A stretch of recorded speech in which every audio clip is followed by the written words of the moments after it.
Maayong adlaw no sa mga kalantaw. Welcome back sa atong channel Lantaw TV.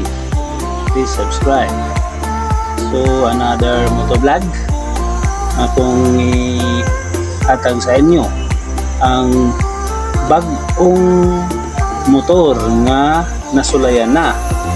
Wailain kung dili ang Supremo TMX Supremo 150. Nasulayan na ni sa iyang kaligkon o pangmasa gamit sa pang hanap buhay. Bago ang iyang decals mga kalantaw, bago ang iyang design. Kanyad ang iyang color medyo glossy na, glossy sa tubangan. Ang iyang fork na doon na nagani rubber boots. Iyahang tinder, glossy na sa bangyang color mga kalantaw. Ingon man ang iyahang telescopic fork sa may ubos. Ang iyahang design sa gilid mga kalantaw bago na sab kini. So TMX Supremo 150 sama sa gihapon ang iyahang fuel supply carburetor mga kalantaw. So aduna kini gihapon nga 5-speed gear.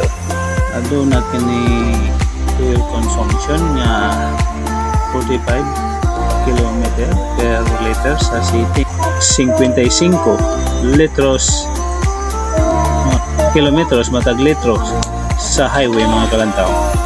So fuel tank niya mga kalantaw 10.3 liters capacity sa lapad gihapon ng iyang lingkuranan mga kalantaw.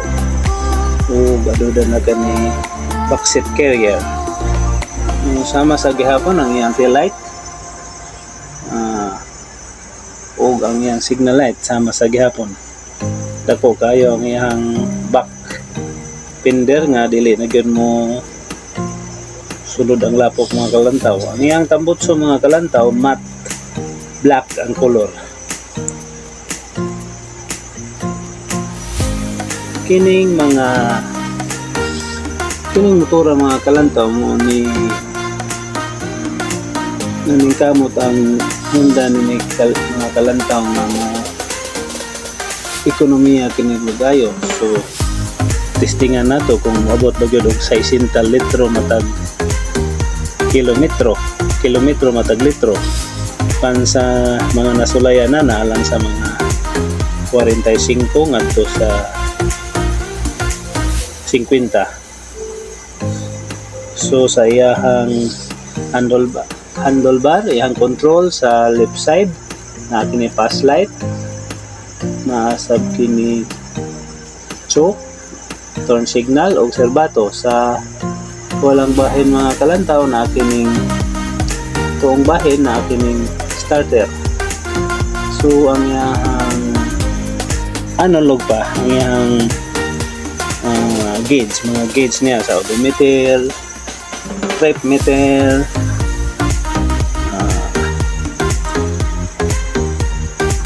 revolution per minute or sa bangyang gasoline gauge. So simple lang gihapon sama sa naandan.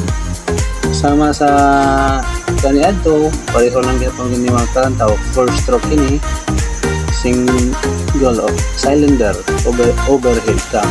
Ang updated price ani mga kalantaw nagsugod kani dito sa kauluhan og 78,900. So depende lang kana sa inyong lugar kung sa mga distributor niini kung ano naman kani gasto nga pagbiyahe ni mga kalantaw. So siguro mo na diferensya nga presyo mga kalantaw sa kauluhan.